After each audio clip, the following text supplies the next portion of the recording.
Hello everybody and welcome back to the channel, and in today's video we're going to be doing something a little bit different. I haven't done a gaming video since E3, but I thought with the new news that we've been getting about the PlayStation 5 and all the details regarding that, I thought it was about time I sat down and spoke about this with you guys and broke down the details and my thoughts on it, so let's jump into the video. So yesterday, Sony came out and Mark Cerny from Sony sat down to have an interview with Wired, and in that interview he actually spilled quite a lot of juicy details regarding the PlayStation 5 and what we can expect from it. So let's dive into all these things one by one and break down what could be cool, what's interesting, what's revolutionary about the next generation of PlayStation. So firstly, this new console from PlayStation is going to be releasing holiday 2020. Now, this is kind of what we expected. We knew that the PlayStation 5 was going to be releasing in 2020. That was basically already confirmed at this point. And given the fact that Microsoft will be releasing Project Scarlet, which is their next console, in holiday 2020, it makes sense that Sony would release their console in the same release window. Obviously, with their competitiveness, they need to be in the same race together, so it makes sense for that release date. So, mark it in your calendars, get your pre-orders ready, because PlayStation 5 will be hitting our living rooms in 2020. Also, the official title was officially confirmed for the console, which is called the PlayStation 5, to no one's surprise, or the PS5. I mean, this was really no surprise. The PlayStation has always been very consistent with its names, so it's PlayStation 1, PlayStation 2, PlayStation 3, 4, and now 5. So really nothing to say here, nothing new, but it's nice to have the official title confirmed. Now, one of the big features that the PS5 is going to be boosting is ray tracing. Now, a lot of people don't actually know what ray tracing is, and even me, I had to look into it when they first started speaking about this, because I was unfamiliar with the term. And basically, what it is, as far as I understand it, is it's essentially rendering of light. So, light rays. So, the rendering of lighting within games, and also the lighting of reflections and things like that. That is what ray tracing is all about. So one of the big steps of this generation is going to be really improving ray tracing, getting it, to perfection, getting it really well tuned, and it's just adding that little bit of extra detail to games that obviously games these days are so good looking. You just have to look at games like Red Dead Redemption 2, or if you look at The Last of Us Part 2 coming up, games these days look so incredible, but with ray tracing, it's just going to add even more detail to make games look even more incredible and even more realistic than what we already have already, which is almost crazy to even ponder. Also, apparently increased boot up and loading times are going to be a focus for the PlayStation 5. I definitely think this is a good thing. Now, as an owner of the PlayStation 4 and also an owner of the Xbox One, I feel like the Xbox is a lot more in need of this than the PS5 is. Now, luckily, Microsoft has also confirmed that they're going to be focusing on this for the Project Scarlet, whatever that console ends up being called. I feel like the PS4 actually isn't too bad when it comes to loading and booting up things. Boot up time isn't too bad on the PlayStation 4, neither are loading times, and I just have the standard launch PlayStation 4. So, I feel like this is obviously good. I mean, any increasing in loading times and boot up times is always a good thing. But, I feel like the PS4 had it pretty good, so hopefully this just means, onwards and upwards from here. Now, they did talk about a new controller for this system. I'm very curious about the new controller for the PlayStation 5, because obviously the PS4 was such a huge departure from what PlayStation typically does with their consoles. They basically had the same controller for 3 generations, and then the PlayStation 4 was a big revolution for that. I'm very curious because the PlayStation 4 controller was very successful. I think a lot of people will agree that everyone likes that controller. It's really ergonomic. It's really great to use. We all love it.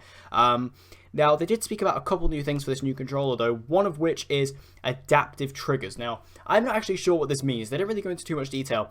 I don't really know what these adaptive triggers are. If you know, tell me in the comment section down below. But the adaptive triggers, I honestly don't know exactly what that means. So, I'm just going to leave that one there, and I'll leave that up to you guys to tell me in the comments, because I don't actually know. But they also said that haptic feedback was going to be a thing. Now, haptic feedback, I'm assuming, is basically what the Xbox One triggers had, where the Xbox One triggers have basically vibrators in them, where, say if you're playing a racing game and you increase, you put your foot down, down to the metal, you feel that response in the triggers, and I feel like that is what they're going to be doing with the PS4 controller, because I have to say, the Xbox One controller, that is a really cool feature of it. Like, I'm a big fan of Forza on the Xbox, and that is a really good feature of those games, so to bring it in there is really cool. I believe that they did reference talking about, like, if you're using a bow and arrow, for example, you'll be able to feel the restriction of a bow and arrow. You'll be able to feel the friction the longer you hold it. You'll be able to feel that in the triggers, which is really cool. That's a nice little addition.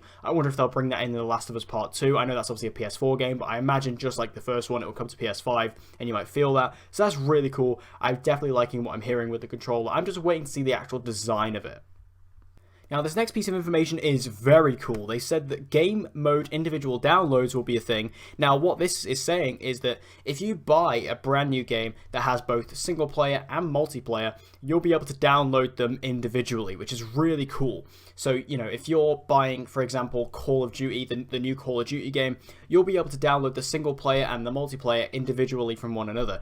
Equally, if you already have bought the game and you have it on your system with both game modes, you can actually delete them individually as well. So say if you buy a new Call of Duty game, you play the campaign, but you're done with it, you're finished with it, you want to free up some space on your console, but you don't want to get rid of the whole game because you still want to play the multiplayer, you could delete the single player, but still keep the multiplayer on your console. That is a great feature. Like, that is something that a lot of people will really appreciate and a lot of people will really benefit from, especially because there are some people out there, some more casual gamers, who literally buy games for the multiplayer experience, and they're not even going to care about the single player experience. So, those people can literally just buy the game and just have the multiplayer download without even having to worry about the single player. It's a really great feature. I think it's really worthwhile. And there are even on the flip side of that, there'll be people who just want the single player campaign but don't want to even bother with the multiplayer. And with that, again, it works brilliantly for that. I feel like this as a feature is just something that's going to be so beneficial for everyone and just something that everyone can really get behind and really enjoy. Now, this one isn't confirmed, but I'm going to talk about it anyway because it was heavily rumoured that the PS5 will have a 4K Blu-ray player within it. Obviously, for gamers, this isn't like a huge thing. It depends on who you are, really. Like me personally, obviously, you guys know I'm a huge movie guy. I do collect 4Ks myself, so having a 4K Blu-ray player in there is a good thing. I really wanted the PS4 Pro to have a 4K Blu-ray player because I didn't actually want an Xbox One S. I only bought it because it had a 4K Blu-ray player in it. I was actually just going to get the PS4 Pro. So, the fact that Sony will be officially adopting the 4K Blu-ray player for PS5 is definitely something that is, beneficial to me personally. But obviously for you and every other gamer out there, it varies on how much you like movies and how much you collect films. And the final talking point is that Bluepoint Games will be developing a fantastic new title for the PS5. I believe it will be a launch title. So if you don't know who Bluepoint are kind of best well known, especially in the past generation, for developing remasters. They did the Uncharted, the Nathan Drake collection. They did the Shadow of the Colossus remaster for PS4. So they've done a lot of really high profile, PlayStation exclusive remastered experiences. So they're going to be developing a new experience for the PS5, and I feel like this is a new IP, which I think is really exciting because Bluepoint, they've really built their trust among PlayStation fans for the past couple of years by developing really authentic remasters of some of the most classic games of PlayStation's back catalogue. So giving them the free will to develop their own IP, I think is a really good shout.